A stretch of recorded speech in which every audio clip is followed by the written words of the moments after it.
age of unicorns. I like to think of Rodan Fields as a beautiful black swan.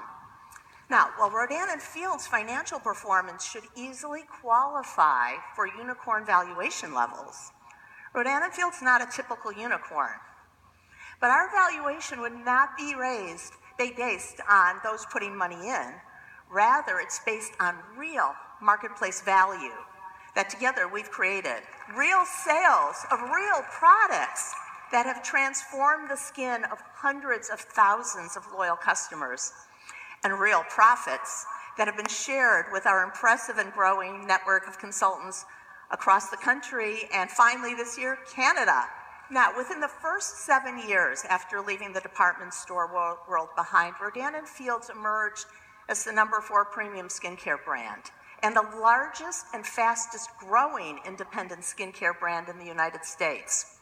Today, as Rodan Fields is one of the US's largest and most influential direct selling companies, we no longer even think of ourselves as a direct selling company. We've grown to transcend that definition.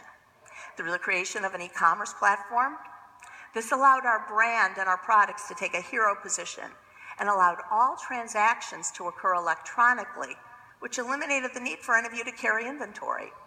But what we didn't fully appreciate at the time was the extent to which we were setting ourselves up to define a new way of doing business, that we were creating a totally modern platform for modern-day entrepreneurs. And in the process, we were defining the future of social commerce. Here's the coolest part of all.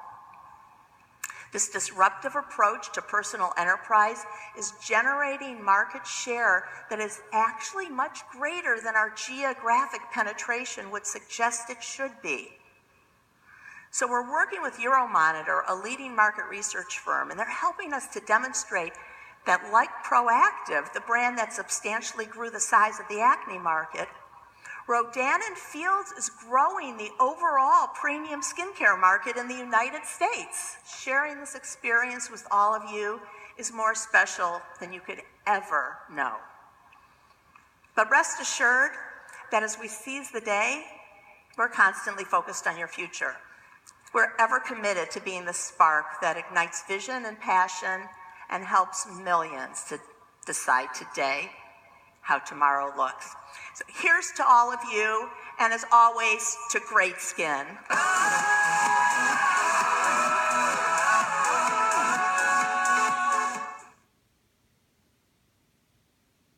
I'm here from Euromonitor International, and we're here to give a little bit of the data. I think that that's been something that the team at Rodan Fields has absolutely heard from all the consultants here today, that there needed to be a little bit of the data behind a lot of the trends in the analysis and the growth that we've seen within the Rodan Fields brand.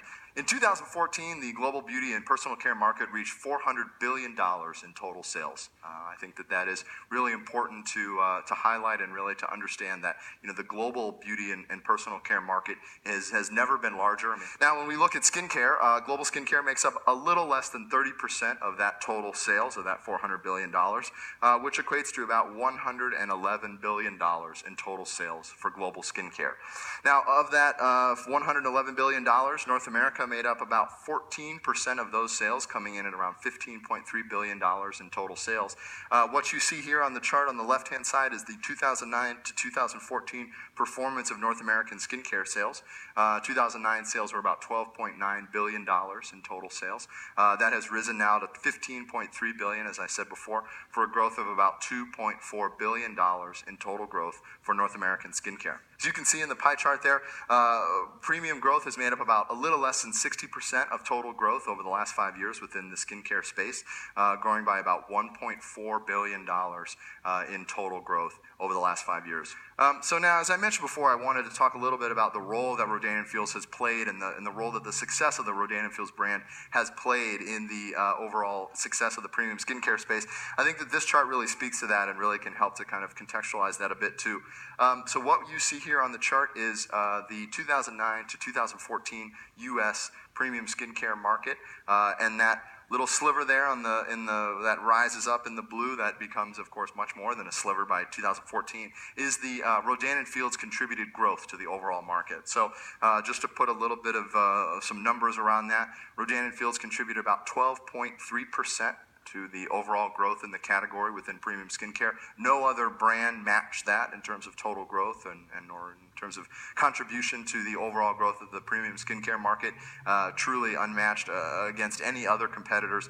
And I think this really helps to show that the success of the Rodan Fields brand really helped to propel that premium skincare market past the $4 billion mark for the first time ever. I mean, I think that that chart really speaks for itself. That this is a category that simply would not have grown as well or done as well on the whole without the success of the Rodan Fields brand. Euromonitor is a lot of times has been the statistics and the analysis behind a lot of the claims that you've used and I'm sure have seen in decks and reports throughout your time at Rodan Fields. And I want to let you all know that as of today, and perhaps tomorrow morning, you may even see it in some presentations, Euromonitor has confirmed an additional claim here, and that would be that Rodan Fields is the among top premium skincare brands. Rodan Fields is the fastest growing brand every year for the last 6 years within that premium skincare space. On top of that, we've also recently certified that Rodan Fields is the #1 premium acne care brand in the U.S. as well.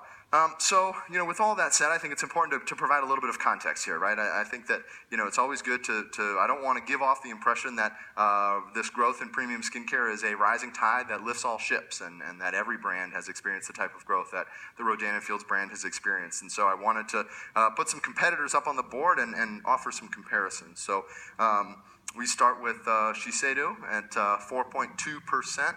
Estee Lauder at 4.6%. Following that is Clinique at 5.4%. Another sort of major premium skincare brand in the United States, and certainly one that has had some success at that 5.4%. Again, nothing to be ashamed of. We follow that up with Lancome at 6.5%. But of course, no one really truly competes with Rodan Fields at that 106.5% in terms of average yearly growth. So within the North America and, of course, the global opportunity for Rodan Fields is absolutely tremendous. Go get it.